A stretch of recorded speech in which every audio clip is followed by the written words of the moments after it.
E outro fenômeno da nossa geração, que acho que é difícil da gente conseguir lidar e até mesmo achar caminhos, e tem sido cada vez mais pautado na mídia, grandes veículos, grandes pensadores, é a questão da verdade.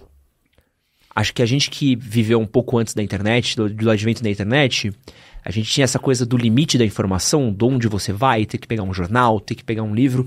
Quando chega a internet e vem essa inundação da informação, acho que todos nós achávamos que a gente ia ficar mais culto, mais inteligente, a gente ia conseguir ver além de onde nossa visão alcançava. Só que parece que a gente está cada vez mais longe do que é a verdade, ou cada vez mais difícil de distinguir o que é a verdade, o que é real, o que não é real.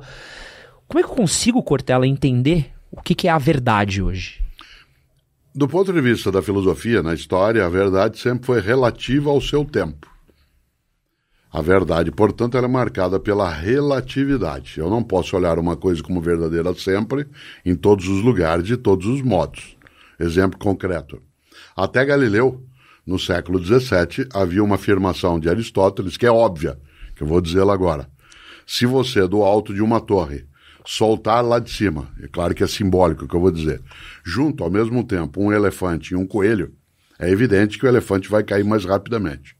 Isso escreveu Aristóteles, isso é absolutamente evidente ao nosso raciocínio. O Galileu decidiu uma coisa que pareceria estranha, fazer a experiência, não com um elefante e um coelho, mas com pesos equivalentes. E se você fizer essa experiência, você notará que eles caem os dois ao mesmo tempo. Porque não importa a massa, o que vale é a aceleração da gravidade, que é idêntica. Quando eu digo isso que eu estou te falando agora, né, e eu falava isso às vezes em sala de aula, nem sempre o que a gente visualiza ou reflete é o que corresponde à realidade. Quando eu dizia, se eu soltar um apagador de lousa e um giz ao mesmo tempo do alto, eu fazia o gesto. Ao mesmo tempo, é claro que o apagador que é mais pesado, né, vai cair antes. E as pessoas dizem, é claro. Aí você solta, eles caem e batem no chão ao mesmo tempo, que a aceleração da gravidade, como Newton mostrará depois de Galileu, né, ela é absolutamente a mesma. Ora, por que eu estou dizendo isso? Porque uma grande parte do esforço feito nos 500 anos mais recentes foi de estabelecer parâmetros para que a verdade, ou seja, a afirmação sobre a certeza sobre algo, que ela tivesse uma universalização ainda com a consciência da provisoriedade. Em outras palavras, uma verdade vale muito no seu tempo, algumas verdades estabelecidas elas valem por mais tempo. Aquilo que Aristóteles afirmou no século IV a.C. demorou aproximadamente, né? Olha só, Galileu é do século XVII, né? Demorou 2.100 anos. Como algo, você diz, mas tanta gente fez. Será que ninguém nunca fez a experiência? Claro que fez, mas não tinha legitimidade, né, para enfrentar Aristóteles, né? Ora, isso vale em todas as outras coisas. Se tem uma maluquice que só um brasileiro e dois irmãos norte-americanos pensariam um dia, como é o caso do Santos Dumont e dos irmãos Wright, é você fazer com que uma coisa voasse por ser mais pesada que o ar. Né? A lógica, ela é afrontada quando se diz uma coisa voará porque ela é mais pesada que o ar e não mais leve. Por que eu estou insistindo nesse polo?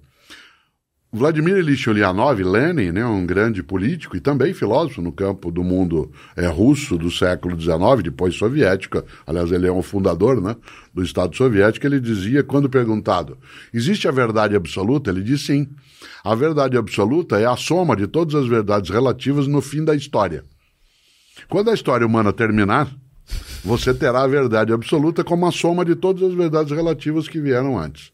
O que nós estamos vivenciando hoje é uma coisa mais perigosa, que é a inexistência de parâmetros em relação ao que é correto e o que não é.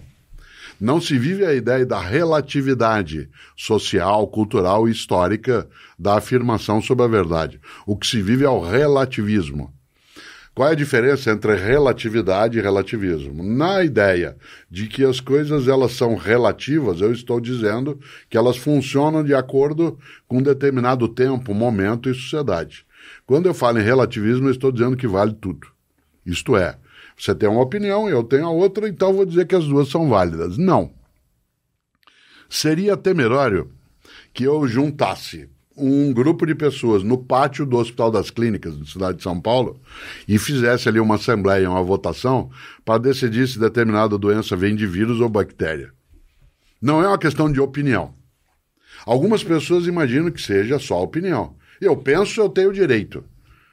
Erich Fromm, um pensador, um filósofo e também psicanalista alemão, que nasceu em 1900, portanto ele pegou uma boa parte, né, do século XX, ele escreve no prefácio de uma obra que liberdade não é licença. O fato de eu ser livre para dizer o que eu quiser não me autoriza e nem me dá a legitimidade para falar qualquer coisa. O fato de eu pensar assim não significa que assim seja, significa apenas que assim eu penso. Para que haja aquilo que se chamamos de verdade como algo que tenha presença, é necessário um consenso. Um consenso que a gente sabe que é provisório. Nós imaginávamos em ciência várias coisas no século XIX que se deixou de supor no século XX, outras não. Nós deixávamos de imaginar no século XXI que no século XX se tinha uma outra percepção. Não é tudo que muda. O mais perigoso nesse momento em que o mundo digital ele abre qualquer porta, é que a opinião passa a ter um valor que, em algumas situações, ela parece superior ao consenso marcado, testado, provado. Mas a gente também tem um fator que acho que talvez seja o mais perigoso, mais difícil da gente lidar, que é um pouco dessas boias factuais que a gente acaba tendo. É o famoso caso da ozonioterapia. Quando surge aquele novo tratamento maravilhoso que você olha e fala, mas é base de quê? Aí é um médico com CRM, ou quando tem a pílula mágica contra o câncer, ou quando a gente acaba tendo... Porque parece que a gente acaba tendo figuras notórias, notáveis, pô, a gente tá falando de médicos, estamos falando de pessoas que têm diploma, que a gente admirou durante muitos anos, vindo com coisas que a gente olha e fala, pô, mas a comunidade, uma parte da comunidade científica não acredita nisso, uma outra parte pequena dá base para isso. Gera um conflito na gente também, Sim, né? Gera porque a grande questão é onde eu ancoro a minha concepção. Onde eu posso apoiar aquilo que penso, de modo que isso não seja balançante, né, e, portanto, não desabe. Até há algumas décadas isso era menos complexo, porque o que estabelecia o critério do que seria uma verdade científica ou não, ou uma verdade técnica ou não, eram sociedades, grupos que eram mais restritos, em que não haveria como pessoas, entre aspas, leigas, opinarem. Hoje, a possibilidade de expansão da opinião individual, em que cada pessoa é um emissor de informação e também de criação e de ficção, né, e não apenas um consumidor, fez com que a gente tivesse mais dificuldade para afirmar o que será entre nós um consenso. Te dou um exemplo concreto. Pessoas que acreditam que a Terra é plana. Só tem uma maneira de comprovar isso. E, de maneira geral, as pessoas que não acreditam em algumas coisas, elas não acreditam em coisas que são improváveis, que não dá para eu provar para ela. Porque para eu provar para alguém que acredita que a Terra é plana, que a Terra não é plana, eu teria que tirá-la do planeta, para que ela pudesse observar, né, uma forma um pouco mais ablongada do nosso planeta. Como eu só posso fazer isso com esses milionários que de vez em quando saem para observar o planeta à distância, um pouco mais complicado. Mas eu nunca vi ninguém que seja negacionista em relação à teoria da gravidade. Alguém que diga assim, essa teoria da gravidade faz parte de um complô internacional, isso aí é uma forma de nos amarrar, manietar, para a gente acreditar em coisas que não são verdade. Não é verdade a teoria da relatividade, desculpe, da gravidade. Ela se joga de um prédio. Porque ao se jogar ela vai desabar e perecer. E aí será provado. De maneira geral, todas essas crenças dessa natureza, elas são o improvável. Por exemplo, vacina faz mal. Como seria a maneira de comprovar isso? Não vacinar ninguém.